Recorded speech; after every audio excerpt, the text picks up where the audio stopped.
Pemirsa, Balai Diklat Keagamaan Palembang menjadi ruang diskusi strategis bagi insan akademik melalui kegiatan bedah buku yang diselenggarakan secara kolaboratif oleh Program Studi Manajemen Pendidikan Islam UIN Raden Fatah Palembang.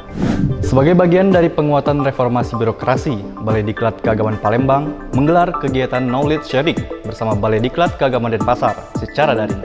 Dalam upaya membangun budaya kerja yang profesional dan berintegritas, Rapat Koordinasi Pembangunan Zona Integritas tahun 2026 digelar untuk memastikan seluruh program kerja terlaksana sesuai rencana.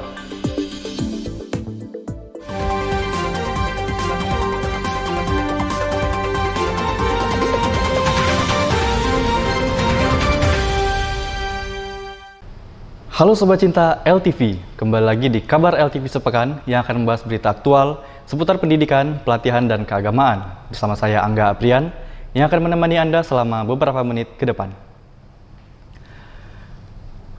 Dalam upaya membangun budaya kerja yang profesional dan berintegritas, Rapat Koordinasi Pembangunan Zona Integritas tahun 2026 digelar untuk memastikan seluruh program kerja terlaksana sesuai rencana.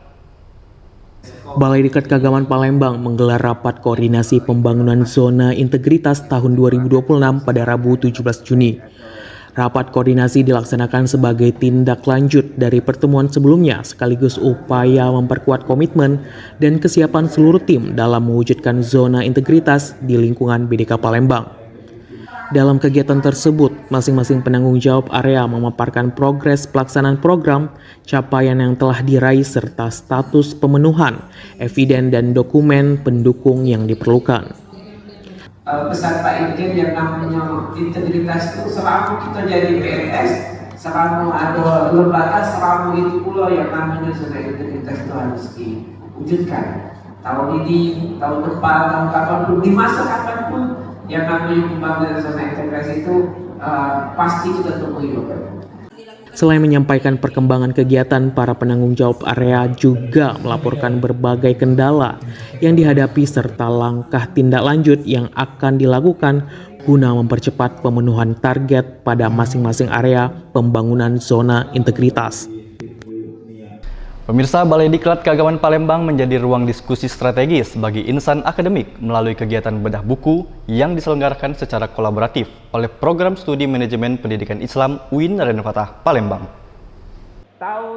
Kegiatan ini mengangkat tema sinergi perencanaan pendidikan, manajemen, kurikulum, dan mewujudkan pendidikan berkualitas. Kepala BDK Palembang Haji Mukmin hadir langsung untuk memberikan sambutan sekaligus membuka kegiatan secara resmi. Dalam sambutannya, ia menyampaikan apresiasi yang luar biasa atas inisiasi bedah buku ini. Menurutnya, tema yang diangkat sangat krusial bagi masa depan dunia pendidikan madrasah dan sekolah di Indonesia. Perencanaan pendidikan dan manajemen kurikulum bukanlah dua hal yang terpisah. Keduanya harus bersinergi secara utuh. Tanpa perencanaan yang matang, kurikulum sehebat apapun tidak akan mampu melahirkan pendidikan yang berkualitas. Ini ada referensi kita untuk mencerdaskan kita, meningkatkan kompetensi kita. Apalagi anak-anak, adik-adikku mahasiswa saya ini sangat dituntut kecerdasannya.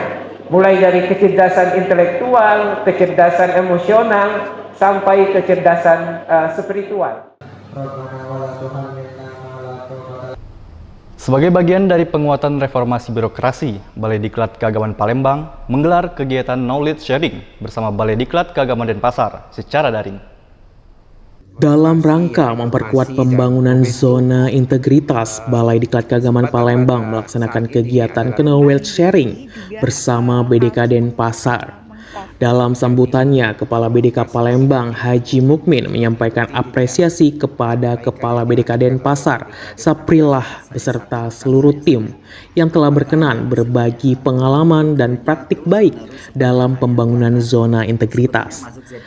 Pada kesempatan tersebut, tim BDK Denpasar memaparkan berbagai langkah yang telah dilakukan dalam pembangunan zona integritas, mulai dari penguatan manajemen perubahan, penataan tata laksana, peningkatan kualitas pelayanan publik, hingga pengelolaan eviden pada setiap area perubahan. Benar-benar pendekatan yang sangat anak muda banget, Pak. Penguatan nilai kedisiplinan dan integritas ASN menjadi pesan utama dalam apel pagi Balai Diklat Keagamaan Palembang pada Senin 15 Juni 2026.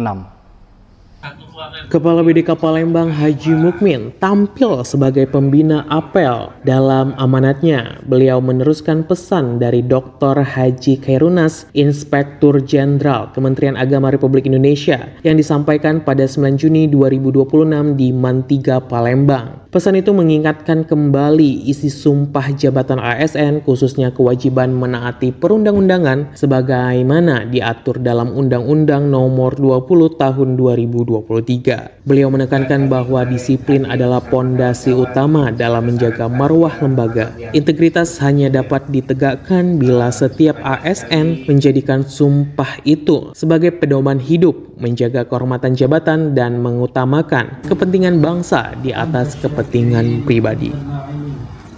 Baik, hari ini kita kembali melaksanakan apel pagi dengan harapan kita pengen membangun dan mengingatkan kembali bagaimana seluruh pegawai ini mematuhi dan mengingatkan tentang sumpah PNS. Satu di antaranya yaitu siap mematuhi segala peraturan dan perundang-undangan yang berlaku. Di sini kita mempunyai Undang-Undang Nomor 20 Tahun 2023 dan juga mempunyai PP 94 Tahun 2021 tentang disiplin PNS. Untuk itu mari dalam upaya kita mewujudkan zona integritas, yaitu wilayah bebas dari korupsi dan wilayah birokrasi bersih dan melayani, maka BDK Palembang berkomitmen bersama-sama untuk mewujudkan pembangunan zona integritas. Semangat hidup sehat tercermin dalam kegiatan Senam Pagi Bersama yang digelar sebagai upaya meningkatkan kebugaran pegawai dan mendukung produktivitas kerja.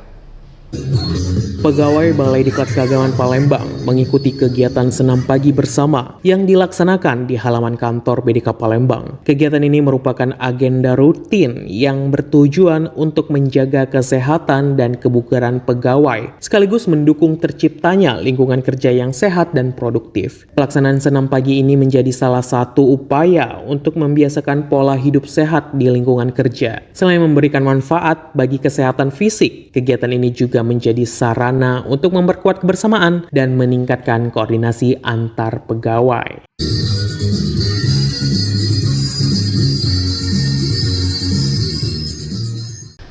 Demikian kabar LTV Sepekan. Saksikan terus informasi aktual di kabar LTV Sepekan lainnya. Jangan lupa share, like, dan subscribe YouTube LTV Balitbang. Saya Angga Aprian beserta kru LTV yang bertugas mengucapkan terima kasih. Sampai jumpa. Wassalamualaikum warahmatullahi wabarakatuh.